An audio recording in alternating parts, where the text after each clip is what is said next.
Au nom du Père, du Fils et du Saint-Esprit. Amen. Esprit de Dieu, souffle de vie. Esprit de Dieu, souffle de feu.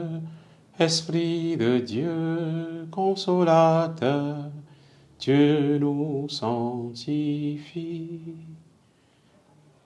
Évangile de Jésus-Christ selon saint Luc. En ce temps-là, Jésus disait au chef des pharisiens qu'il avait invités: quand tu donnes un déjeuner ou un dîner, n'invite pas tes amis, ni tes frères, ni tes parents, ni de riches voisins, sinon eux aussi te rendraient l'invitation et ce serait pour toi un don en retour.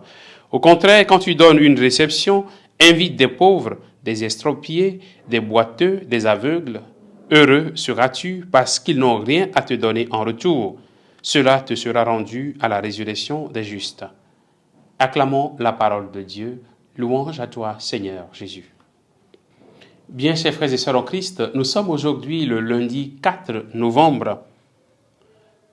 Le Seigneur nous accueille aujourd'hui et nous donne sa parole. Je voudrais partager avec vous deux enseignements de l'évangile que nous venons d'écouter aujourd'hui. Jésus est invité chez un chef de pharisiens.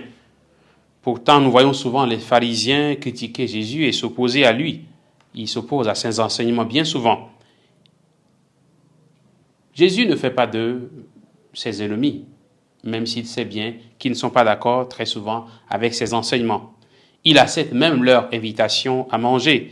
Et dans une grande liberté, il se permet d'enseigner, même chez des gens qui ne l'accueillent pas favorablement, ou qui n'accueillent pas favorablement ses enseignements.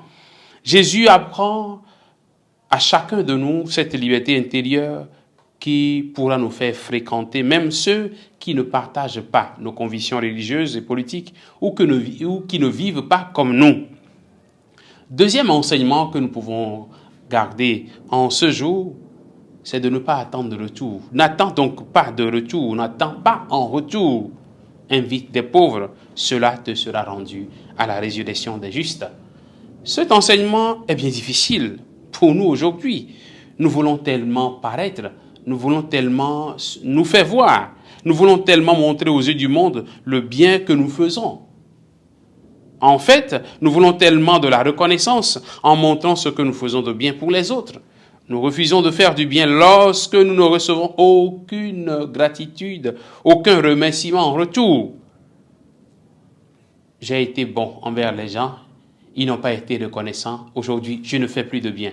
On entend souvent des personnes répéter cela. C'est bien de rappeler ici l'adage qui dit « le bien ne fait pas de bruit et le bruit ne fait pas de bien ». Faisons du bien de façon efficace et discrète, sans le montrer au grand jour. Donnons de la place dans notre cœur aux pauvres et aux gens simples. Pensons qu'il y a des gens qui sont dans le besoin beaucoup plus que nous. Et faisons le bien autour de nous, sans chercher à paraître. Que le Seigneur nous soutienne en ce jour, afin que notre cœur grandisse davantage dans le bien à offrir et à faire à nos frères et sœurs, lui qui est notre Dieu, au nom du Père et du Fils et du Saint-Esprit. Amen.